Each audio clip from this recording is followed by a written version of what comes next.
Hello and welcome to Chengi's World. It's Storytime Saturday, Storytime Saturday. And I am here to tell you my story.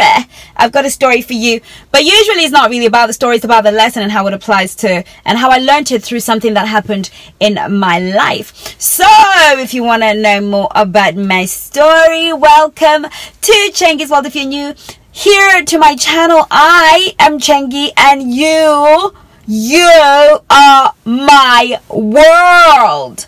I love you and appreciate you, so make sure you subscribe, hit the notification bell so that you can become part of my world, part of this incredible tribe of the most intelligent, most insightful, most amazing women and guys that I have had the privilege of getting to know. So join the family, and for those of you who are coming back again, family, welcome back to my next installment. So today I want to talk about something that is really very close to my heart, and something that I am constantly reminded, and something that I have to keep reminding myself about. When I started off my whole life, I am a very people-centered, I'm a servant at heart. I'm a servant leader. I naturally find myself in a leadership position. Even when I walk in and I'm not really trying to lead, I end up being the one sort of driving things forward. I don't want to be, and it's thrust upon me 90% of the time. But what I do have a heart for, and what I am motivated for, is servanthood. I am happiest when I'm serving people. I'm happiest when I'm bringing value to people's lives, and which is why this had to be my calling, and makes sense why I'm doing what I'm doing, because the more people I serve, the better. So let's keep sharing, because I really want to serve every single person that is called to me, that I am called to serve. So because of that servant heart, and I believe that those of you who are watching this channel probably have the same thing, because your vibe attracts your tribe. People who are like you will always gravitate towards you. So I know that most of you watching me are generous, good, kind people, as I was, as I am. But what I didn't know how to do was to administer that. I didn't know how to administer that love. I didn't know how to administer that that affection. I didn't know how to sort of not die in service to others, because I would always end up depleted. I was always end up finding myself resentful, feeling unappreciated and angry, because I would have put myself in a position of putting other people before me, thinking that was how God would have it. But the truth is, the Bible says, love others as you love yourself. You need to first love you before you can love anybody else. You need to first be kind to you before you can be kind to anybody else. You need to first be patient with you. You need to believe that you deserve a chance. You need to believe that you deserve second chances. You need to believe that you deserve grace, mercy. You need to believe that you deserve the goodness and the love of God, and that first, before you can even begin to give it, because if you don't, you're giving out of an emptiness. So what I found when I started to date, when I was married, I gave from an empty place. I gave because it became necessary for me to feel like I belonged in the situation that didn't serve me, that did not feed me, that was not mutually beneficial. And that's a word that I want to leave with you: mutual benefit.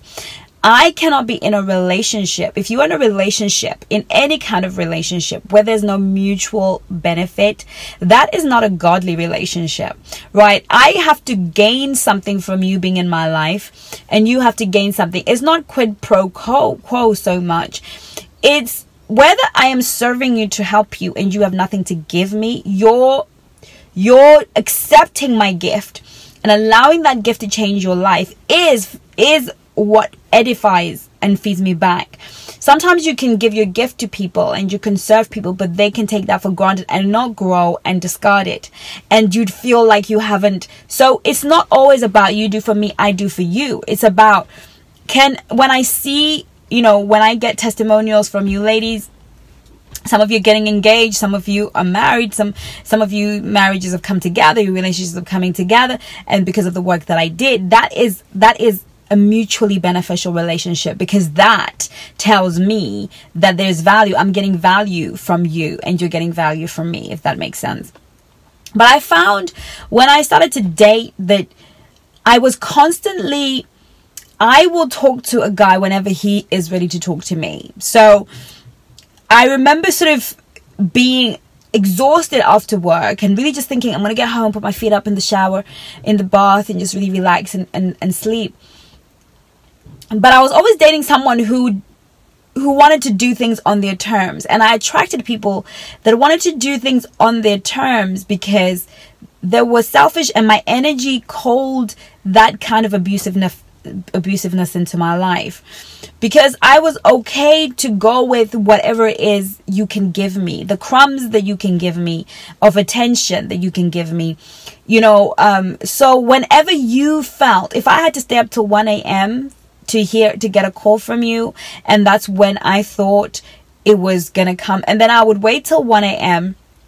Either you would call or not call. If you called, then I felt I had to be sweet and lovely at 1 a.m. in a way that I couldn't be, but I would put all that effort. And eventually I would feel resentful. Eventually I would feel some kind of way, especially if you ghosted me, and I'd feel hurt and broken, or whatever the story may be. But I had to realize that actually, if 1 a.m. doesn't work for me, it's just gonna have to be Friday when it works for me. And what that meant is I had to now deny myself the instant gratification of hearing from the jerk when he was ready. Okay, I had to be okay to put my body to rest. I had to be okay to lie down in the bath, take the rest that was available to me. I had to be okay to do that and put myself to sleep, knowing that I'm going to miss his voice. I'm going to miss whatever connection we had for today. But I was loving me first. I was putting me first. And as long as I was putting me first, then I was going to attract a man who knew how to love me, because I would show him what loving me looks like. Okay. Some of us don't know what loving ourselves is, but we want somebody to come into our life and show us what loving ourselves means. If you are available when he is available, whenever he's available, or whatever time he's available, at the cost of your own fatigue or weariness or tired, what you are doing is teaching him that you have no needs. Your need is to serve him. So when he comes into your life and he starts demanding and never giving back, you taught him that, because he doesn't know how to love you, because loving you just think is going to be instinctive. It's okay to say to a guy, look, I can only talk to you between this time and that time. After that, I'm going to be tired and I want to go to bed. And it took me a long time to be able to be okay with that. Why? Because sometimes we don't do it because we want that instant gratification. We really just are desperate to hear his voice. We'll hear it anytime. But that his voice is not more important than your sleep. It's not more important than your rest. It's certainly not more important than your peace. It's not more important than your devotion. There's some things that just matter too much for somebody to interrupt. And I found that I began to attract men who wanted to love me the way that I wanted to be loved. Men who didn't expect me to pick up the phone at any time, who were good. Men who'd be like, I don't want to call you that time because I don't want to disrupt your sleep. They were already coming like that. They were already coming into my life without consideration, because I considered myself first. And that's the lesson that I want to leave with us on Storytime Saturday today. I'm not going to go on for a long time, but I want to leave you with this message. When you love you first and put you first, you are going to attract a man who loves you the way you love you. Furthermore, when he sees how you love yourself, he will be confident that you'll be able to love him. One of the things that you have to realize is when a man sees a woman who knows how to take care of herself, he becomes comfortable that she knows how to take care of him. Okay. So when a guy meets me, anyway that I am, today I'm at home. This is my kind of casual wear, hair in a ponytail and sort of makeup that I put on to go and pick up my son from school. I don't wear makeup all the time, but it's a natural thing that I do to look after myself. Most of the time I will wear makeup, sometimes not so much, not so whatever, but I have something about me where I look after myself. And what that says to a man is she'll be able to look after me. She'll be able to handle being my person, because if she can take such good care of herself, then she'll be able to take good care of me. Okay. And so we think that sometimes putting ourselves first, don't talk to him if you haven't eaten and you're hungry. Call me after dinner. I'm going to get home at around 6. I'm going to take a shower and then I'm going to make myself something to eat. I'll be done by 7:30. That's when I'll be available. At 9 o'clock, I will be having a conversation, or I will be calling my mom. Whatever the story is, I'm available between this time and that time. And let me tell you something about a high value man. He's going to love that. He's going to love the fact that you're not readily available for him when he wants to. Why? Because men kind of think a certain kind of way. If you're available for him whenever he wants to, how many other guys are you available for? Like, how many are you making yourselves? If he knows he has a window of time to talk to you, you're not going to have that many other guys to be talking to in that window.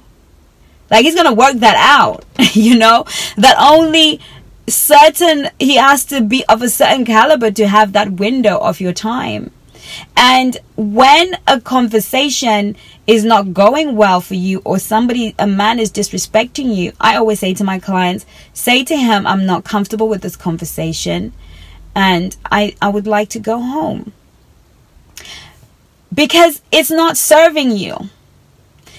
Sitting through things that will hurt you, that will not serve you, only make you resentful and create a love block in your spirit. And do not set standards for a man, etc., etc. Hop on, chengi. Okay, I go on and on about this all the time. Never suffer through things that hurt you. Don't suffer through a conversation. If a conversation becomes uncomfortable and you don't seem to be making headway, say, I don't feel comfortable. Because you've got to protect yourself. You've got to protect your inner being. Because your inner being is where your light shines from. Your inner being is what serves the world. Your inner being is what serves him. And when you feel like that inner being is being like choked, then you will not be able to serve him. You will not be able to serve anybody.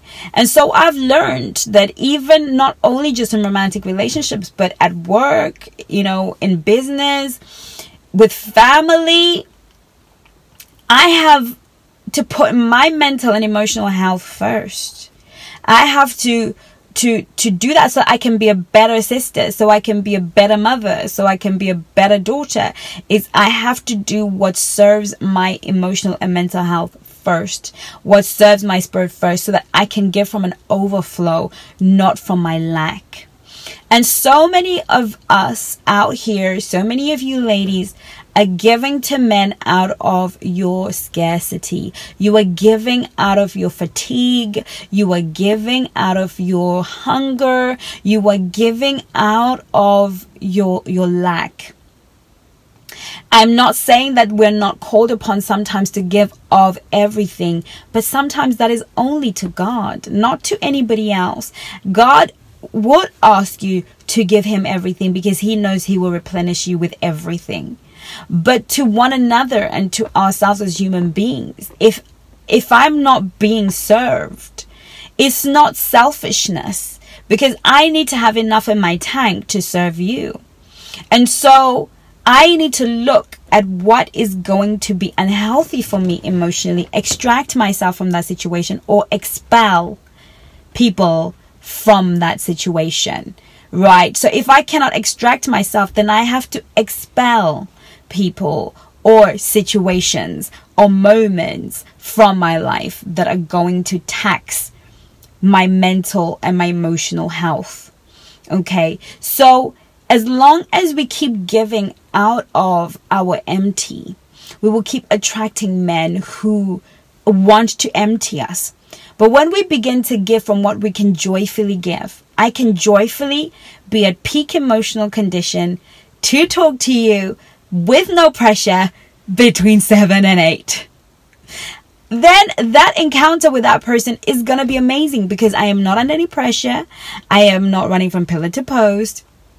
I am happy to be serving you because that is the time that I am capable of doing that. So, I hope you get this message because it's time for you to live in your abundance, to reign in your abundance and give from your abundance. And then you can be like the Cheng. Yes. Yeah.